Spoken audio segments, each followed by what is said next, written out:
and welcome to Iowa, where the forecast is made up and the seasons don't matter. It turns out it's a really good idea that we're holding this meeting remotely because there's some stormy weather moving through. So hang with us. There might be some weird stuff with technology, but we will do our best to provide you a great virtual event today. I will be facilitating the discussion. I'm a conservation assistant with the Iowa Department of Agriculture and Land Stewardship. I also work closely with the Cedar, Muscatine, Scott Women Land and Legacy group.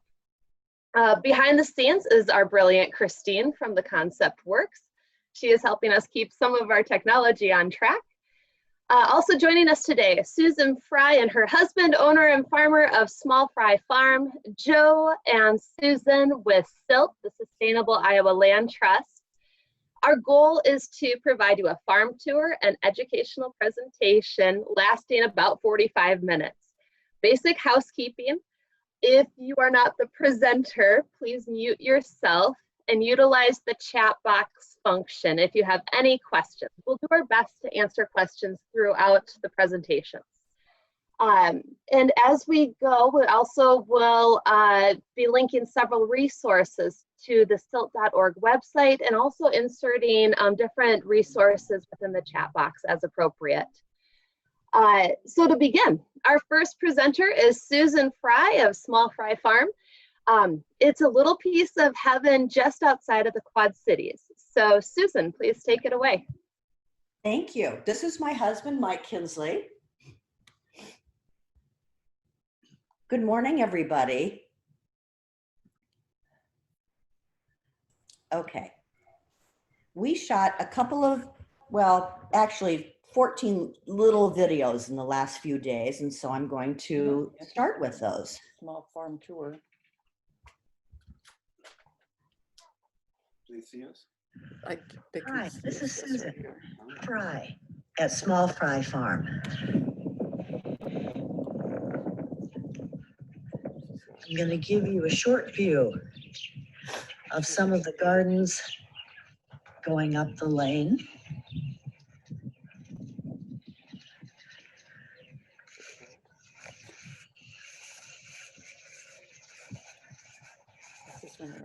The farm now has close to 300 trees, and I've been focusing the past several years on trees that are native to the area, and also fruit trees and nut trees.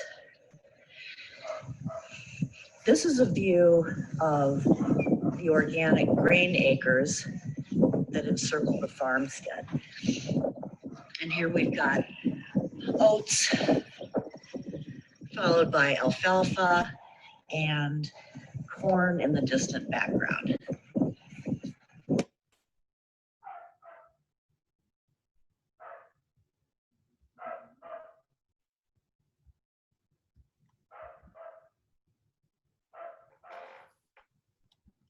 Small Frye Farm is located in Scott County, Hickory Grove Township. The farm was settled in 1881. The farmhouse is 100 years old this year.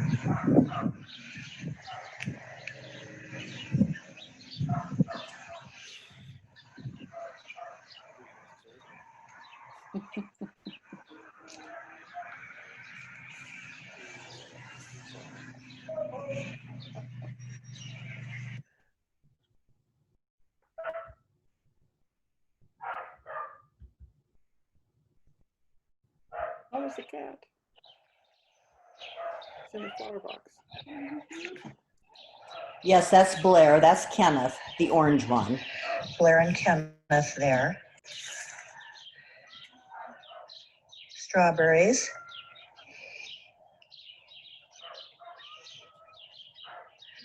Oregano, sage, lavender, tarragon, Italian chicory, thyme, African basil, nigella, dill,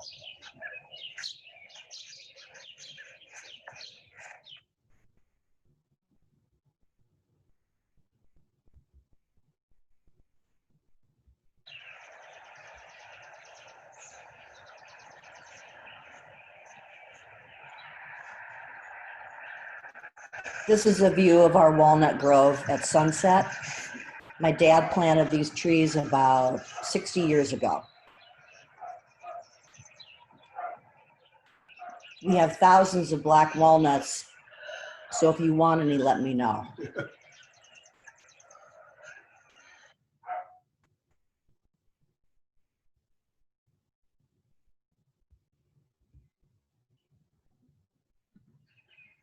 Good morning. It's June 23rd, 2020. We're back at Small Frye Farm.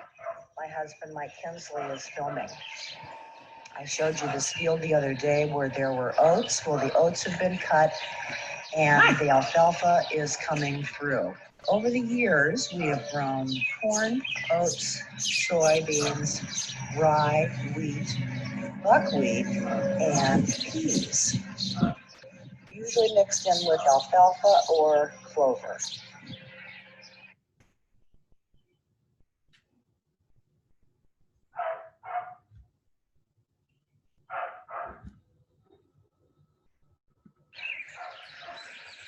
Over the years, I have worked on expanding my perennial food inventory. These flower gardens give a good example. I have fennel that is reseeding, and it's growing with sorrel, lovage, chamomile, parsley, chives, cilantro, arugula, sweet pea, and nigella, as well as cut flowers of Tradescantia, delphinium, and a big variety of daylilies.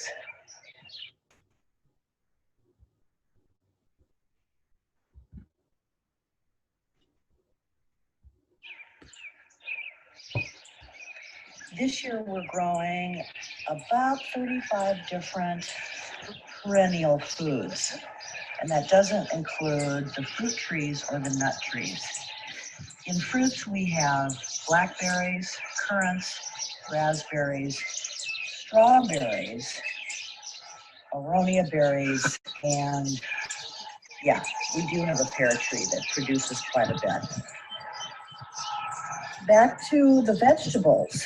There's asparagus, horseradish, Egyptian walking onions, garlic, salad burnet, kale, Italian chicory, a variety of greens that reseed every year, and a variety of tomatoes that reseed every year.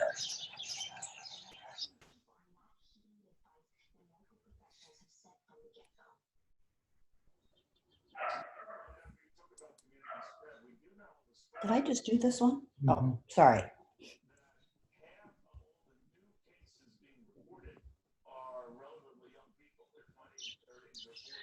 Last fall, I converted a half an acre of formerly vegetable gardens into 2 large pollinator tracts and 1 native grass tract. I bought the seed from Ion Exchange in Harpers Ferry. And Howard is a great resource if you want to talk to him about our native plants and grasses.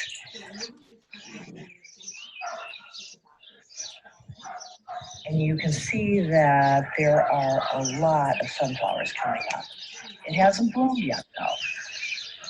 It will be cut for the first time in late September. Next year, there will be more blooming, and the 3rd year, it should be peaking.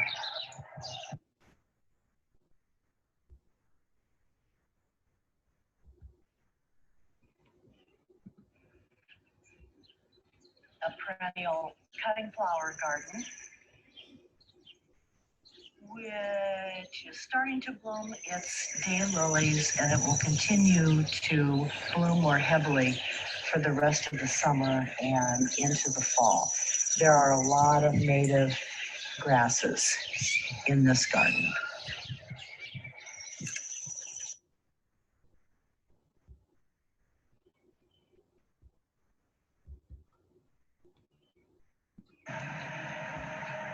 slide came from the original East Maysville one-room school that was about a mile up the road towards Maysville. It was taken down during the 60s. My two older sisters and I went to this school. I'm really glad that my dad brought the slide here. It's been played on many, many times, and I continue to go down it as well.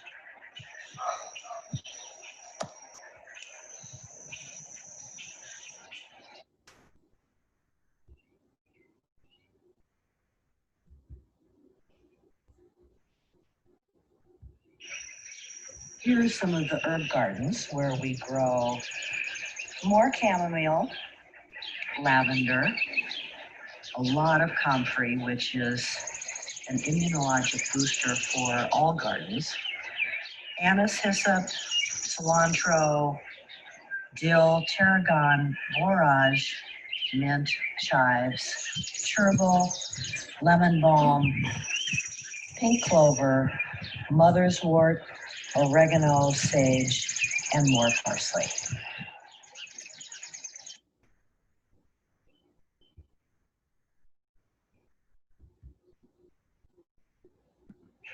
Well, that's it. Here's Susan, Rufus, the corgi, and Blair, the walk-in cat.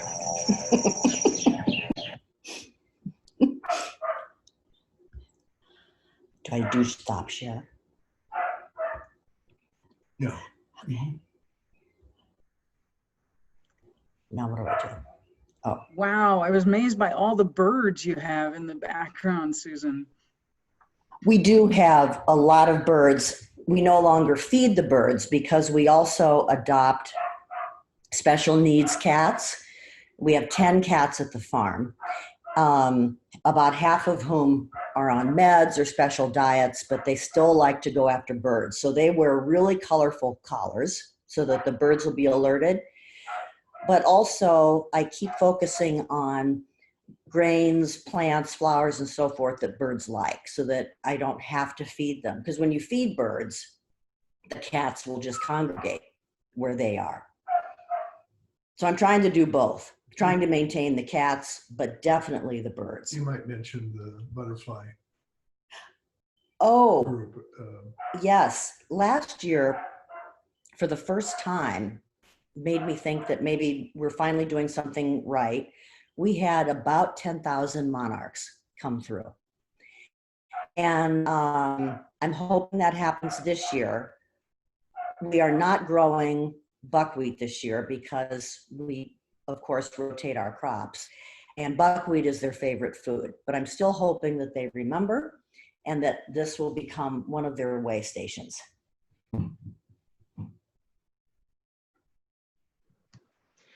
Susan, can you tell us a little more about just what you do with your farm? How do you market your goods, or what's the process? On the grain side, there is no stock market. There's no Dow Jones or Chicago Board of Trade for grains. It's still all by private contract, which is the big challenge of selling organic grain, even though we're getting a much higher price than conventional grain. So that's under private market. On the farmstead, the vegetables and herbs and flowers, I operated a CSA for 12 years, and I peaked at 63 families, and this year I have 7.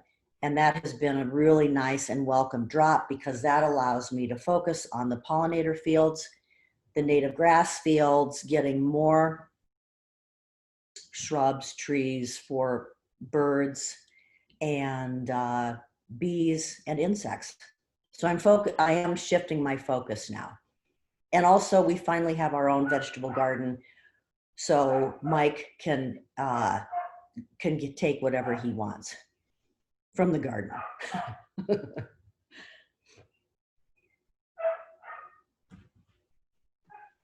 So this is a great time. If anybody else has questions, please feel free to type them in to the chat box.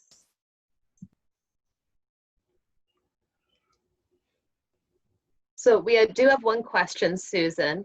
Do you have to mill the grain before you sell it, or do you market it to a mill? It's marketed to a mill, although my cousin and neighbor and farming partner, Scott Rockout, does all the organic grain. And I believe he has done both methods.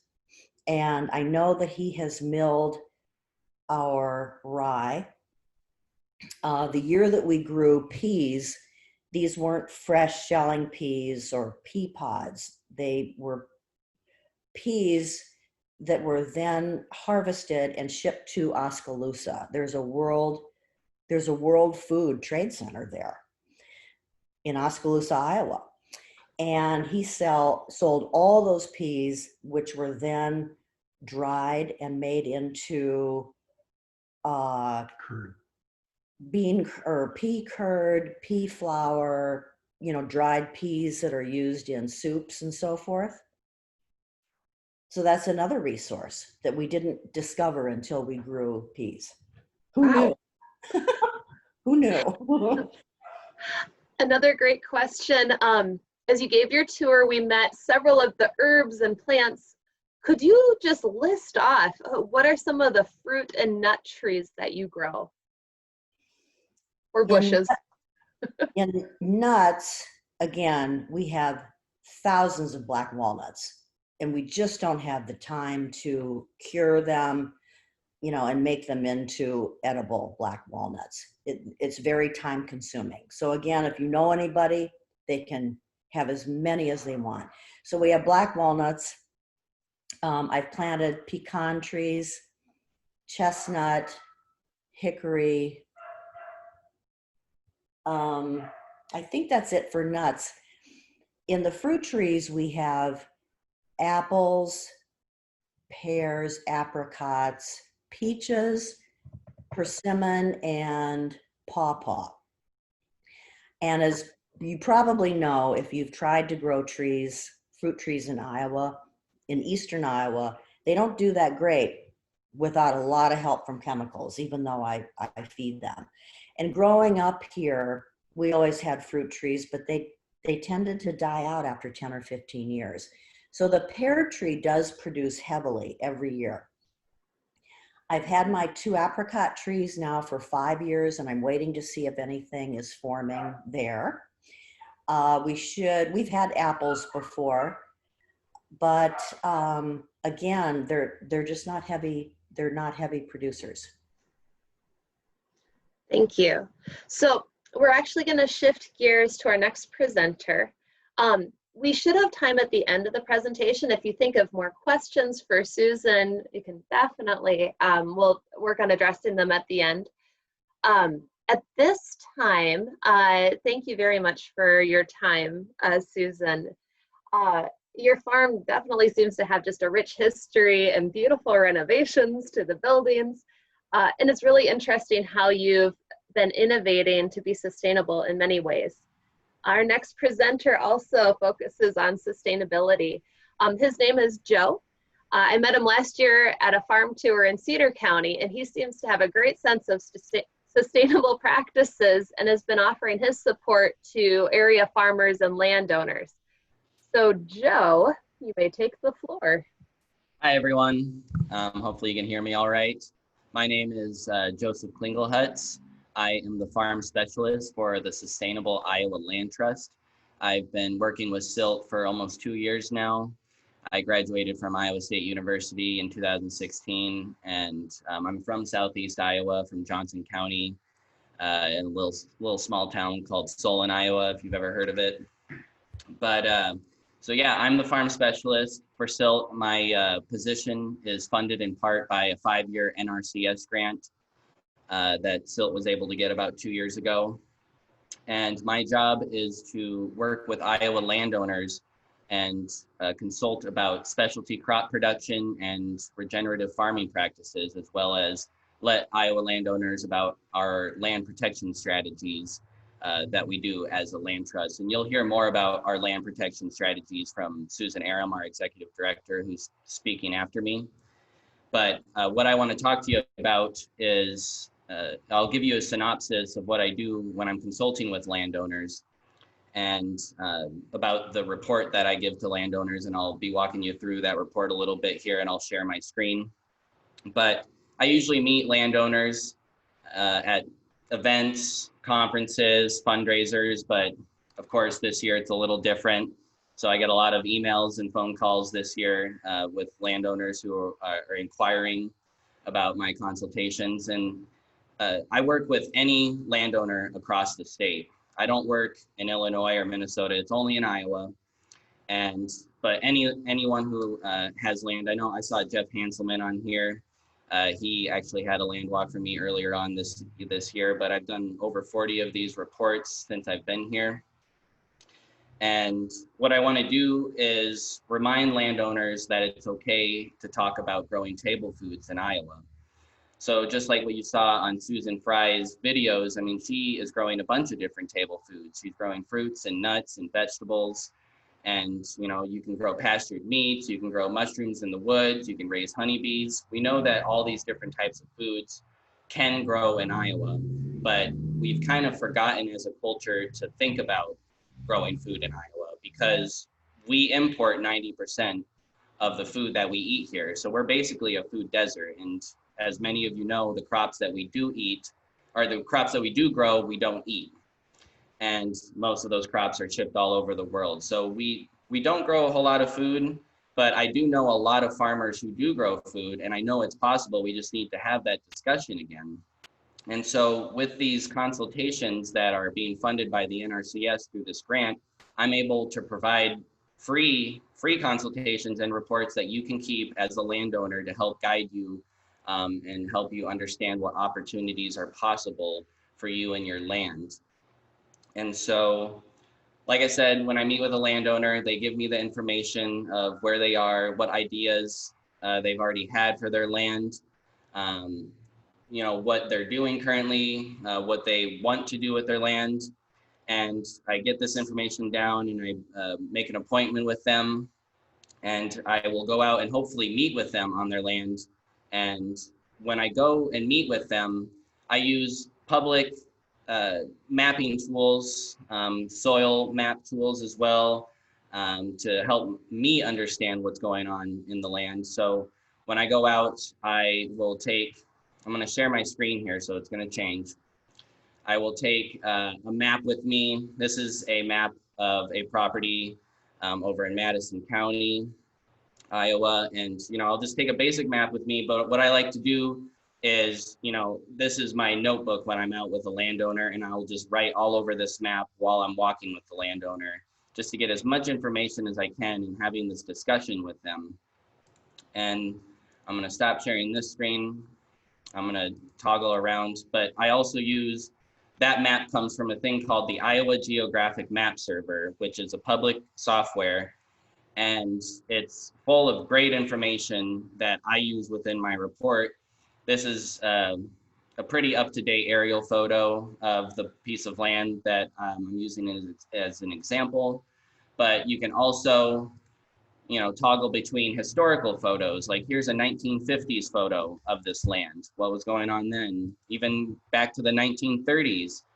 It's really important to know what's been going on the land. I mean, if it's been in conventional corn and soybeans for, you know, 80 years, you know that, you know, that maybe the soil hasn't been treated that well, or maybe there's been a lot of tilling done, or you can see if there's a lot of gullies and rills forming. But you can also use this tool to look at the topography of the land. Everyone can see this, right? Okay. You can look at the topography of the land. It's really important to know what the aspects of your fields are, how much sunlight they get, where the water is flowing. And so that's something that I use before I even go out to the property, but I also take these with me when I'm out there. And then another thing, I'm gonna stop sharing that and go to, let's see here. I'm gonna share the soil maps that I look at. This is from Web Soil Survey. It's another public software through the USDA. It's an extremely powerful tool to help landowners understand their soils. This is just the basic map. I know it looks like just a bunch of numbers and letters, but underneath those numbers and letters, there's a lot of information. And I'm gonna scroll down, and here's the legend that kind of just shows, you know, special point features. But what's really important to me is looking at the map unit name and understanding, you know, if there's a Shelby clay loam, Maxburg silty clay loam, all these, there's like a dozen different types of soils on this 80-acre farm. And I believe it's really important when you're doing any sort of farm management, land management, one of the first things you got to understand is what kind of soil you're working with. Because if you have a piece of land that is very poorly drained, I would not recommend you know, planting an apple tree on a soil that can sustain wetland plants. And so I go through this list and I look at the drainage, the organic matter, available water holding capacity, as well as the ecological site history of the land.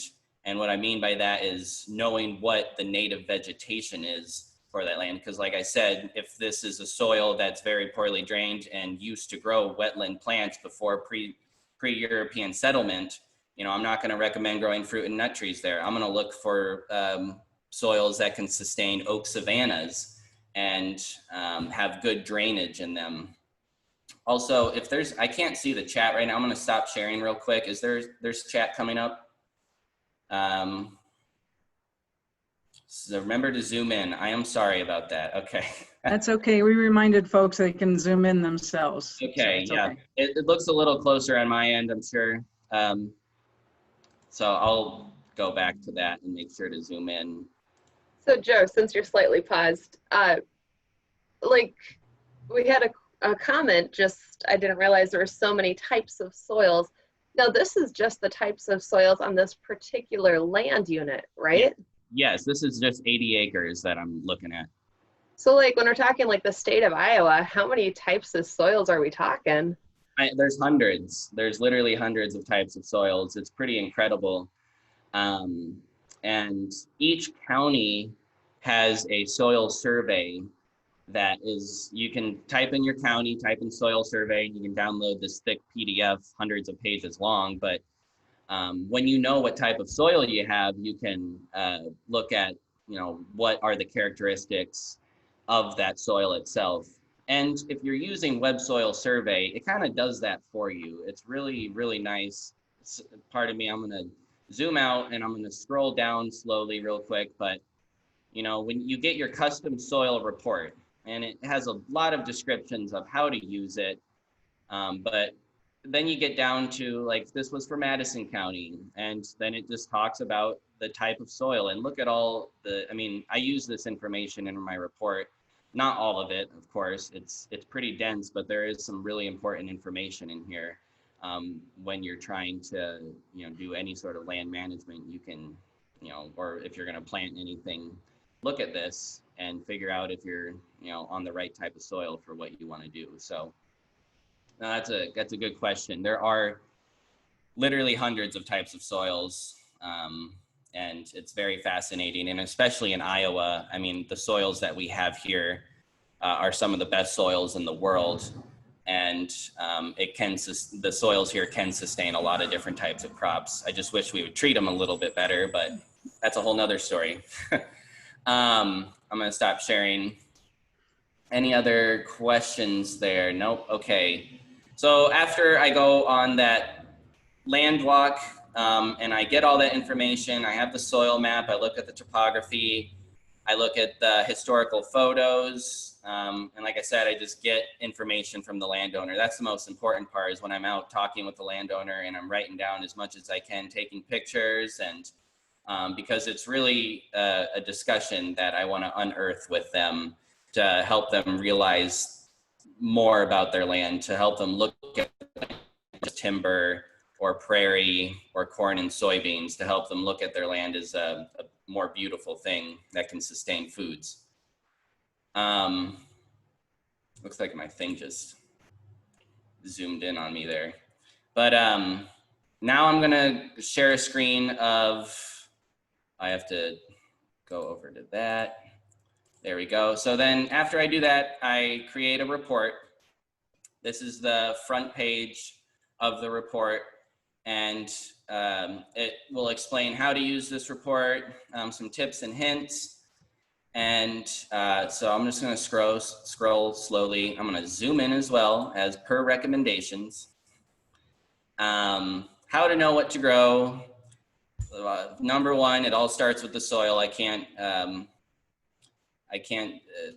say that enough, but it just kind of walks you through how to look at this report and how to understand what your land is trying to tell you, looking at how to read your soil maps and other things that I'll be putting in at this report. I only have, a couple more minutes, but this is like a 40-page report. It has a lot of information in it.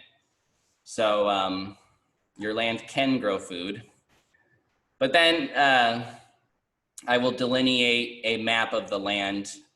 I'll section it out into fields. This is an 80-acre property, but I made it into 3 fields. And then in the report itself, I will go through and talk about each field separately because I don't want to inundate the landowner with just talking about the whole farm as one. I think it's really important to piece it out and, do land management, not all at once, but, taking it year by year. Because if you do everything at once, you're going to overwhelm yourself and you're going to burn out because it's just a lot of work.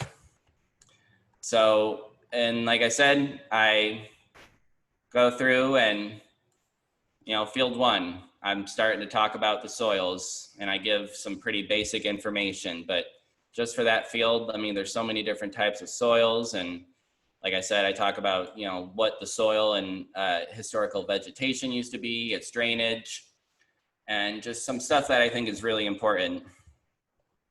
And I'm gonna keep going down. I just keep talking about different things about the landowner's interests and concerns of what we were talking about.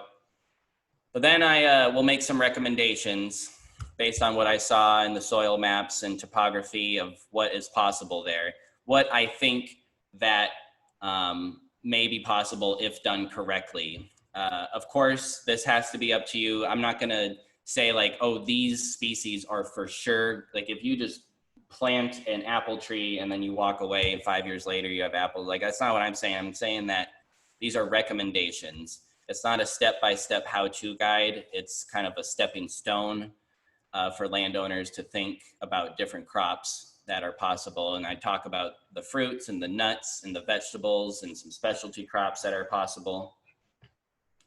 So I'm gonna keep scrolling.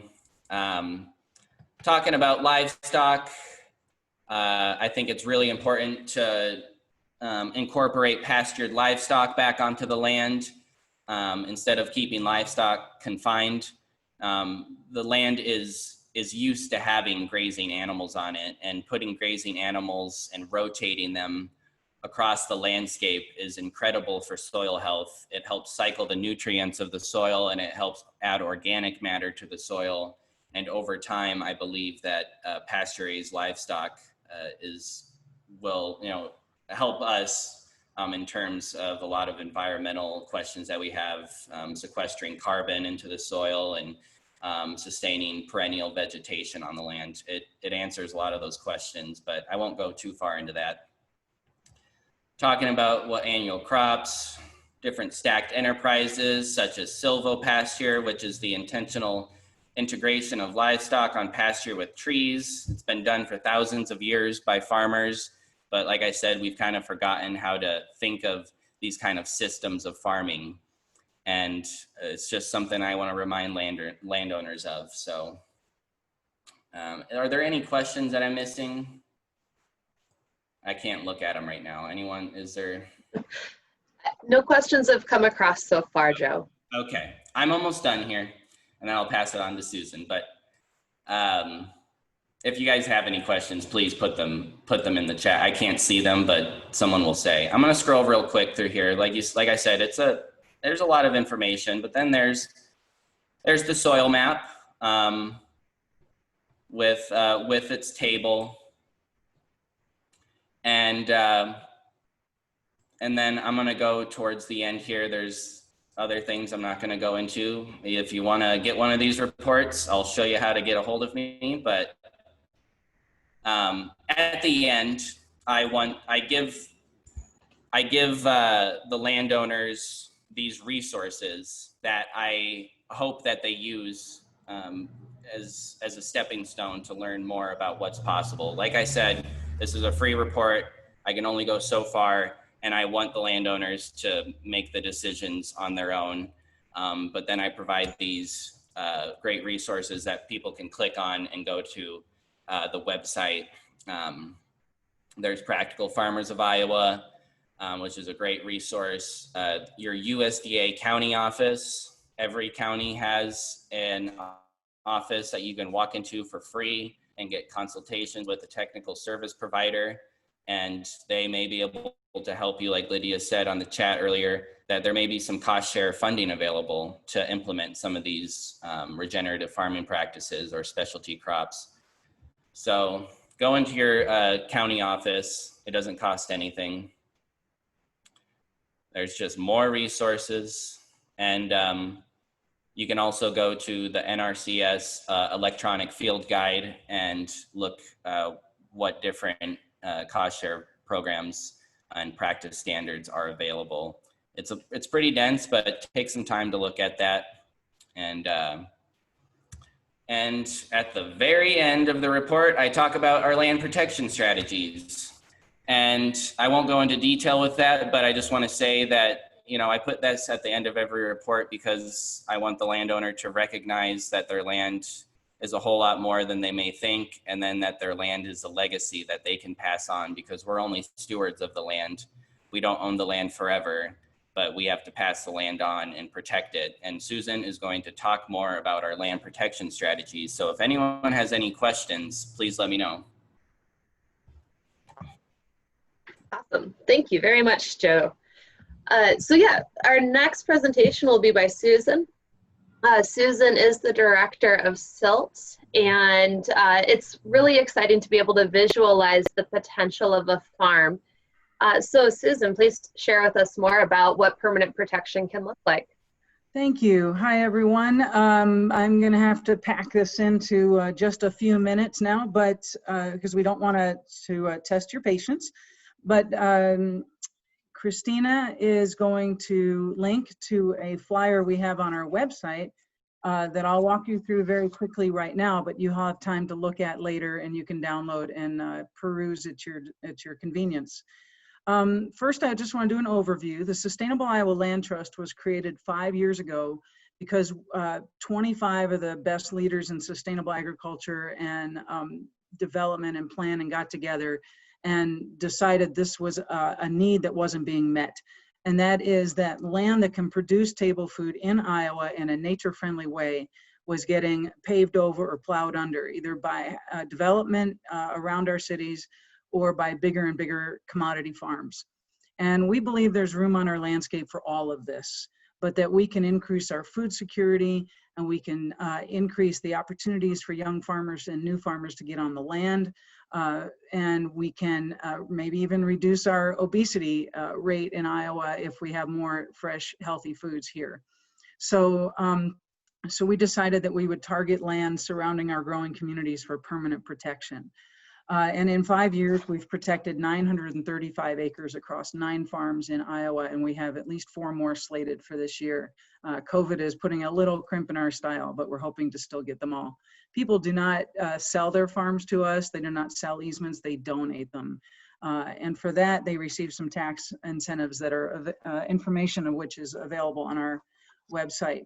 So there are a number of ways that people can protect their farms, and this is the brochure that you can see at silt.org.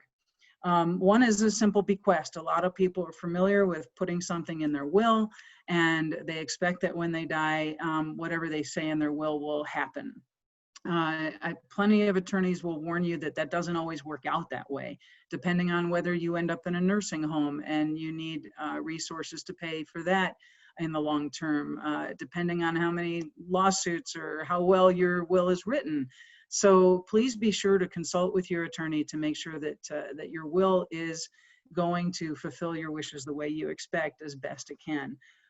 But leaving land in your will to a land trust or any other nonprofit, we just always ask you to make sure that you notify that nonprofit, and so that they know what your wishes are and don't have to try to guess them later. Some people give us land while they're still kicking, and that gives them the opportunity to share in the joy of the gift and to also take advantage of any tax incentives that are available as well, which can be part of your estate planning. Mostly we like the part about sharing in the joy of the gift. And there are different ways to donate your land. When somebody first said that, when I first told somebody that people sometimes donate their land, they just laughed at me and said, who the heck would ever donate their land to you? But people, that was the first thing that happened to us. And what some people avail themselves of is what's called a reserve life estate. They can still live on their farm. They can decide everything that happens on their farm and their land, whether they rent it out or not, whether what they charge for the rent. They also get the benefit of paying the taxes and doing the maintenance. But the deed itself is given to SILT, so that when times change and people pass, we already hold the deed, and there's no dispute about where that land belongs. One of our landowners up in the Elkader area in Northeast Iowa did this, and he was alone. He had no children. He was divorced. He'd been alone for many years. And before, while he was still in good health, we introduced him to new farmers. Those folks took over the land. They would share cooking together. These are some young people in his life now that he never expected. He ended up renting them a small house in town, and then they would come up and work. They built a wash pack shed together. They checked on him every day, and as his health failed, they were the ones who contacted the ambulance and got him to the VA. And it became kind of a small family. And I don't know what would have happened if he hadn't met them and if they hadn't met him. But that life estate allowed us to make that happen. And now they are living in that home, and they are purchasing it from SILT with no interest and no down payment over 30 years at the assessed value, 30% less than it would be at fair market value. And they're renting the land at 40% less than what the local land rent is. Why? Because we require sustainable food production. And because of those restrictions, we give them that discount, and that gives them a chance to plow their money into their farming operation instead of bank interest. So that's the possibility of a reserve life estate, which is pretty cool. And then the third way, aside from land donations, that people protect their land or bequests, is a conservation easement. And this allows you to maintain ownership of your property, but you voluntarily put restrictions on the use of that property into the future for all the owners that come after you. And this is this is a complex decision, and land trusts around the country are very careful about what they protect for and against. For example, we're not going to try to protect against no hunting, for example, because we're not going to be out there 365 days a year making sure there's not a hunter on your property, or no smoking. But we can protect for things like sustainable food production and no additional housing development beyond what you need for farming. And by the way, we were founded by farmers, and we understand that this kind of farming requires housing, and it may even require extra housing. But all that will happen in a particular area, the farmstead area, and all the rest of the land will be used for food production as it can be. And so a conservation easement attached to your deed, according to the appraisers who've been hired so far by landowners, can reduce your property value by about 40%, nearly 40%. Now that sounds like a horrific thing, unless one, you own a century farm like Susan's, and maybe you never have any plan to sell it. So it doesn't really matter, it's kind of all up here. Or two, you actually want to reduce the value of your land, like the Henning Sisters Partnership did up in Northwest Iowa, because they wanted to sell to the next generation. They wanted to do it without any gift tax liability. So that worked for them. I mentioned the tax benefits, and I'll keep it short. We don't promise tax benefits. We want you to talk to your own advisors about the eligibility, but I want to put the numbers out there for you to inspire you to talk to them. At the federal level, there's a permanent tax benefit in place now of up to 16 years. For farmers, it's a 100% deduction of your adjusted gross income. And for non-farming landowners, it's a 50% deduction of your adjusted gross income. Those are pretty massive tax benefits for eligible landowners. And it's because the decision you're making is permanent. It's not a 10 or 15-year contract. It is for good. So you want to make sure you make that decision in deliberation with your family and over time so that you are sure that's what you want to do. But when you do, those tax incentives are available.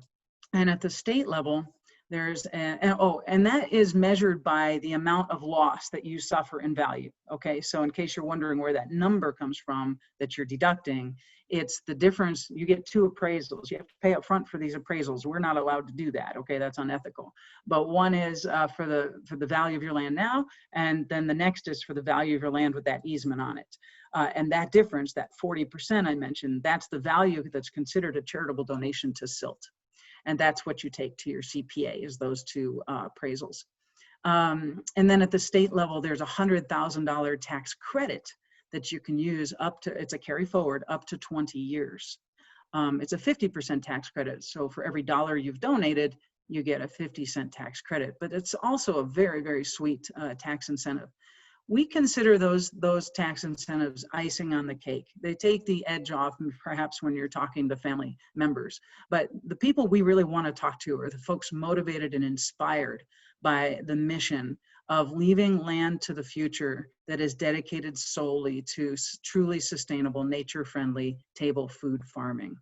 And that land that's close to our urban areas is most critically at risk right now. So we really do need your help introducing us to landowners like Susan, who have seen the value of being able to grow clean, healthy food on very few acres. I mean, most farmers in Iowa would laugh at the notion that 10 acres or something could produce food. But in Iowa, I mean, if Susan were really, gung-ho, I don't think she's in the point of her life where she wants to throw herself into feeding 200 people per acre. But according to Iowa State, we could feed 200 people per acre per year, the amount of fruits and vegetables that would sustain them in their minimum daily allowance. So our soils are ready to feed us. And we can add this to our landscape and diversify our ag economy, diversify our agriculture, clean our waters, clean our soils, and provide opportunities to young people in our rural areas in Iowa. So that's all I'm going to say for now and take questions because we want to be respectful of your time.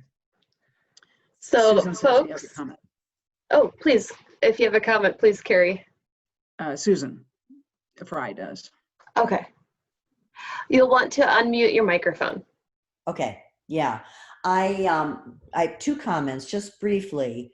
Someone wrote in earlier, do you still use wax paper go down a slot? And yes, we do. And often a hose too, with cushions at the bottom to cushion the fall. Back to what Susan Aram just said, when I had 63 families, we were feeding over 200 people a week on 1 acre. So I've proven it. So Yep. There you go. It works. Okay, that's all I had. Nice. Thank you for making that point, Susan. And that's important. And I would imagine to sustain that kind of thing, you'd probably get some help in there and maybe even hire some people. And so we're actually looking at job creation on a lot of these farms too. Sure. The payroll at peak was either 9 or 10 people. There you go. It's seasonal work, but still, it's a long season. And with the climate changing, the season now really goes from March to November. I mean, there are things to do. Right. And more farms are putting up hoop houses and greenhouses to extend their seasons as well. We may not be able to grow limes and oranges in Iowa. I hope I'm long gone before the climate allows that to happen, but there's an awful lot of other food that we can grow here and help support our local communities. Other questions or comments? I know this is a complicated issue. You can always get a hold of me afterwards. We just kind of wanted to use this. We've just condensed a 4-hour showcase into less than an hour. So, And we didn't serve you food. It makes it tough. yeah, and we didn't serve you food, right?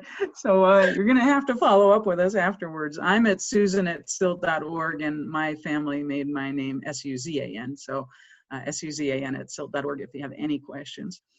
I want to tell you, I do want to add one other little story. I usually get people saying, especially farmers, conventional farmers saying, you know, is there a market for that?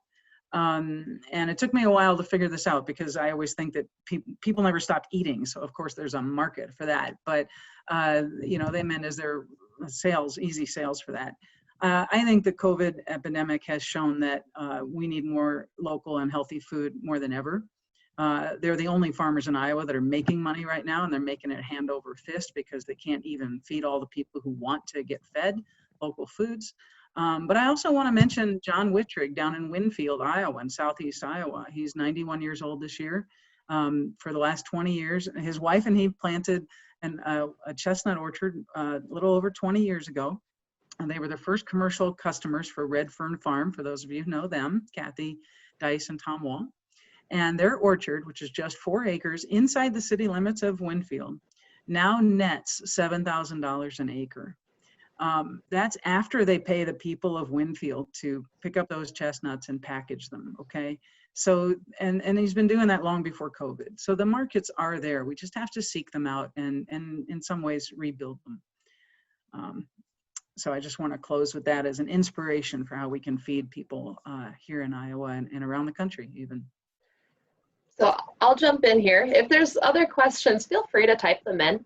But let me just sum things up.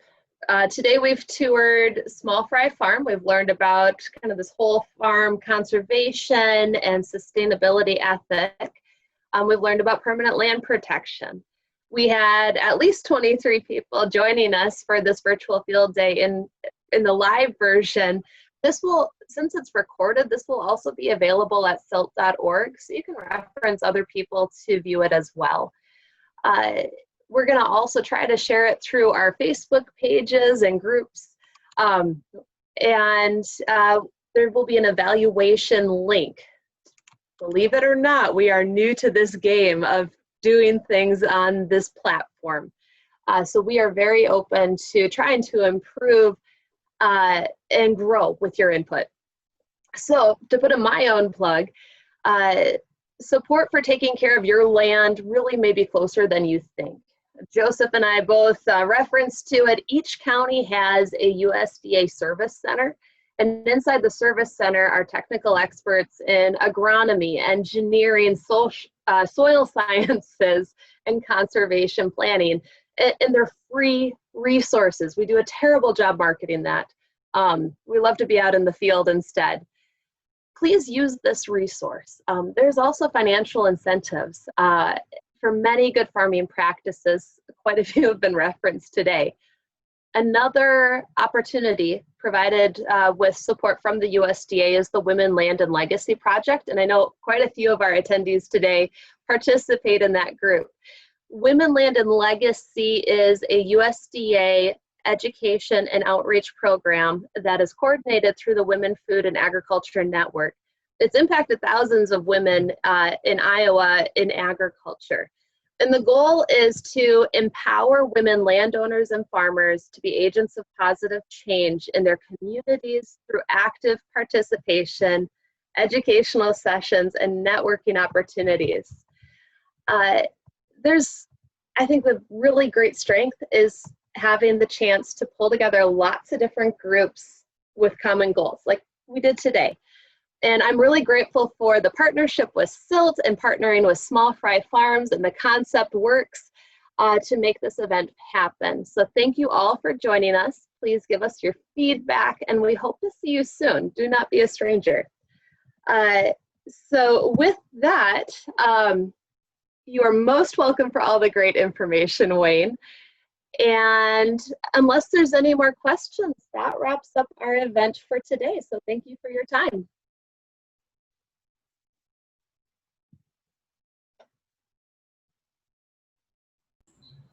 Excellent program. Thank you.